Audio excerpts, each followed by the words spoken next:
So this was so obvious, but it was so flat and extremely hard. It doesn't even feel like rubber anymore. It just feels like plastic at this point. So brittle and correct. Yeah, look, it just fell apart. I wanted to do everything all at once, but you could just replace the valve covers. It's so easy to get to anyway, so just like, might as well do it.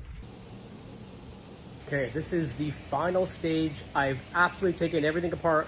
I could keep going, but I had to stop ordering parts at some point because I'm like, this is just never gonna be on the road again. So this is pretty much everything you'd want to do when you first buy a car like this, in my opinion. I'm going to clean the valve covers. I mean, I pretty much cleaned them. They're beautiful. So I just covered this up just while I'm cleaning, just make sure everything gets in here. Previous owners really did their oil changes. It's like absolutely spotless in here. The way that you would see if this didn't have regular oil changes is if you were looking inside after you pop the valve cover off and you saw varnish everywhere or really thick residue. That just means the oil's been caking up for such a long time repeatedly, which causes that to happen. Here's the other side.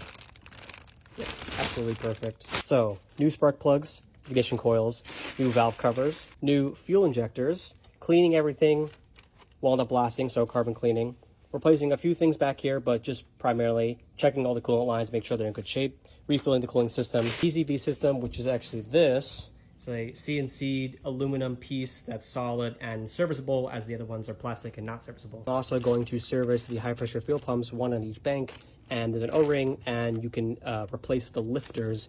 There's like a little lifter. I think this one is the roller kind, like the bucket kind, and the one on that car is a flat one, which is not as good. This was an older car, so they improved upon it. And this is pretty much everything I have. I have a few other things, but most of this is like the tune-up. I have an entire set of front suspension, like 8 or 10 control arms, lateral links, front upper control arms, lower control arms. I have all that stuff for the RS5. I'm not gonna do it yet. It's the top bushings are starting to go, and I will replace everything, but most of this you'd wanna get done regardless on any car, whether it's a really nice, expensive car or something that's pretty normal, your commuter. Obviously, this is a direct injection motor, not a port injection motor, so you have to go through this regardless. And is it worth it? Honestly, I don't know. Don't get direct injection, just get port injection. Covers have been completely cleaned. I have to do a little bit of cleaning on the intake manifold, also plastic. This is also plastic. The baffle dividers, and they're somewhere over there, but I have the flaps, the intake flaps right over there. I gotta clean those too. Polished and cleaned the throttle bodies. I have new gaskets for the throttle bodies as well. Find everything like for a really reasonable price instead of just going to FCP Euro or to an OEM parts site. Just cross-reference everything. These have to be all replaced whenever you remove the intake manifold. This is OEM, same thing with the other one. This is exactly what would be replaced if you went to the dealership. This assembly is completely done. Everything's been cleaned, everything's been gone through, and now is the easy and fun part, which is just putting it all back together.